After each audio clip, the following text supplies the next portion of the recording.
Bonjour, je suis le Dr Kao, je suis neurochirurgien au CHU à Dijon et je vais vous présenter 4 types de masques et la manière de les mettre surtout. Alors en premier, je vais commencer par le masque FFP2, donc qui est un masque réservé aux soignants qui s'occupent de patients qui sont atteints du coronavirus. Donc pour le mettre, vous savez que sur tous les masques, on a une petite partie métallique qui permet en fait d'être posé sur le nez et de maintenir le masque en place. Donc en pratique, il faut le plier en deux, appuyer sur la partie métallique et alors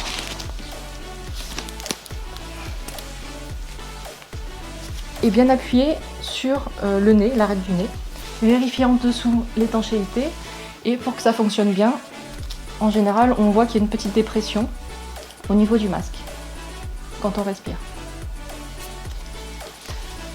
Donc, hop, juste vraiment j'insiste, c'est un masque qui est réservé aux soignants qui sont au contact des malades. Et donc habituellement on ne l'utilise pas quand on est à l'extérieur de l'hôpital ou quand on ne soigne pas des patients en ville par exemple. Le deuxième masque que je vais vous présenter, c'est le masque qu'on appelle chirurgical. Alors j'en ai deux, j'en ai un qui est à lanière et un autre avec des élastiques, je vais vous montrer les deux.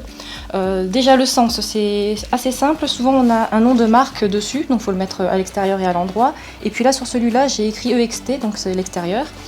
Pareil, on a une petite bandelette métallique au-dessus qui permet de le plier, de le maintenir rigide. Alors tout simplement on le plie en deux, parce que ça c'est l'endroit qui va aller au niveau du nez.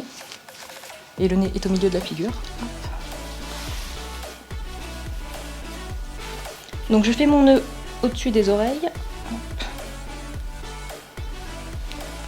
Je vérifie bien que ça soit appliqué sur mon nez. Et j'attrape mes lanières en passant bien sous le menton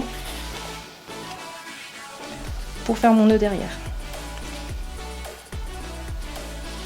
Donc vous voyez que mon masque, j'essaie de bien le tirer pour qu'il soit bien sous le menton, que ça couvre bien.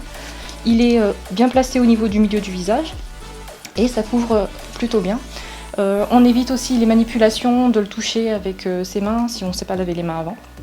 Et voilà. Et donc pour l'enlever, on tire sur les petites ficelles, hop, que ce soit au-dessus ou en dessous. Hop, si je le retrouve, voilà. Hop, le troisième masque qui s'y apparente aussi, donc c'est le masque avec les élastiques. Alors pareil, j'ai une petite barrette métallique, hop, je le plie. Et je passe les élastiques autour des oreilles. Et je vérifie l'étanchéité au niveau de mon nez. Petite info en plus pour les masques, donc on le porte correctement, je vous ai dit, en l'appliquant bien sur le nez, on évite de le manipuler excessivement et surtout on fait attention qu'il ne tombe pas parce que le porter comme ça ne sert à rien, comme ça non plus et comme ça encore moins et surtout ça le recontamine et qu'ensuite il ne vous protège plus. Pour l'enlever, j'attrape les élastiques et je le jette.